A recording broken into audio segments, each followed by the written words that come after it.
He was the face of college football, a $6 million brand, a coach's son, and still, 32 teams let him slide all the way to round 5. Shedeur Sanders wasn't just another quarterback prospect. He was a walking headline, breaking records at Jackson State, flipping college football upside down at Colorado, and turning NIL into a personal empire. But when the draft day came, the NFL didn't just sleep, they hit snooze. The same media that hyped him up flipped the moment he walked onto that stage. This is obviously more than just a slide down the board. It's about pressure, power, swagger, and rewriting the rules of football itself. And the twist? This draft story is just getting started. From the minute he picked up a football, critics whispered the same thing. He's only getting hype because of his dad. But the question is, did his talent deserve the hype, or was it just nepotism?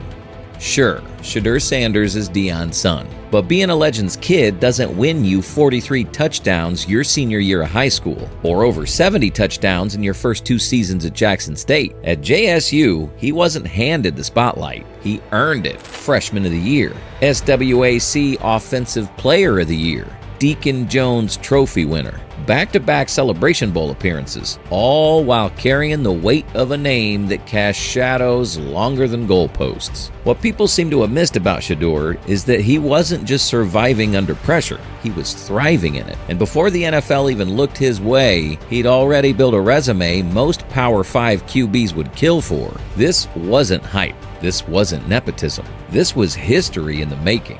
When Shedeur left Jackson State, the headlines called it a PR move. But what happened next? That wasn't PR. It was prime time.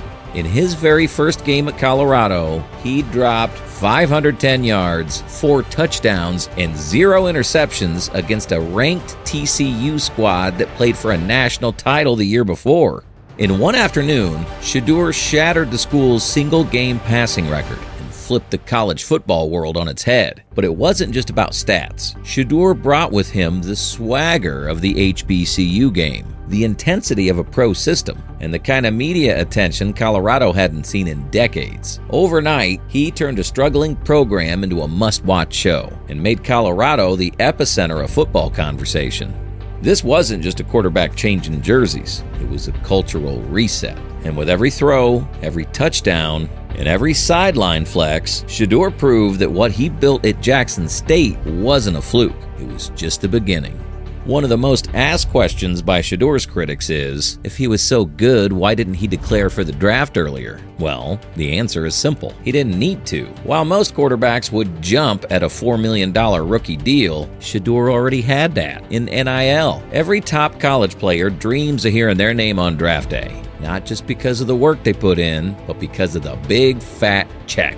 But you see Shedeur, he was already cashing 7-figure checks. While others were fighting for combine invites, Shedeur was driving a custom G-Wagon, filming with Beats by Dre, and closing deals with Google, Mercedes-Benz, and Under Armour, to name a few. At his peak in Boulder, his NIL valuation reached over $6 million, making him one of the highest-paid athletes in college sports. But here's the kicker. He wasn't just collecting endorsements. He was curating a brand on his terms, with his image. And when the 2024 draft cycle came calling, to everyone's surprise, Shedeur hit pause. He stayed in school, not because he had to, but because he could. He bet on development, leadership, and full control over his narrative. Believe it or not, that move was a message to the NFL. It told him one thing loud and clear. Shedeur Sanders isn't here to join the system. He's here to change it. He was the face of college football, a Heisman finalist, a proven leader. So why did Shedeur Sanders fall to pick 144? As the draft unfolded, quarterback after quarterback heard their name. And Shedeur, he waited. Analysts nitpicked every negative thing they could about him, even his height. They questioned his deep ball mechanics. Some whispered about his attitude, his media presence, his lifestyle, but nobody mentioned the tape. Everyone seems to suddenly forget everything that made him great. 71.8% completion, over 4,000 yards in a single season, a 37-touchdown masterclass with almost no help on the O-line. Shedeur's numbers are simply exceptional, well worthy of a first-round pick. But when he finally got the call from the Cleveland Browns in the 5th round, it wasn't met with silence. It was met with disbelief. Obviously, critics had a field day with the news, but so many former players believe there's more to the slide than meets the eye. The truth is, this wasn't a fall from grace. It was a reminder that the NFL still doesn't know what to do with quarterbacks who don't fit their mold. But now, Shedeur walks into Cleveland with one thing every great quarterback needs: a reason to prove everyone wrong. He wears diamond chains, flexes the wristwatch mid-game, and pulls up to practice in luxury cars. All these are true about Shedeur. To some, he's arrogant. To others, he's just real. But the question is Shedeur just another flashy quarterback? Well, one thing you've got to know is that Shedeur Sanders is unapologetically himself. He's got the camera presence of a celebrity and the confidence of a vet. But what the media often misses is what happens off camera. The fact that he studies tape like a pro, that he holds his teammates accountable in the locker room, that he reads defenses like a 10-year NFL starter. That flashy exterior, it's not a distraction, it's discipline. A calculated armor in a sport that chews players up the moment they doubt themselves. For Shedeur, swagger isn't the show. It's the signal that a new kind of quarterback has arrived. One who can wear a Rolex and still put up 400 yards on Saturday, then remind you exactly what time it is. When your dad's a Hall of Famer, the expectations are sky high.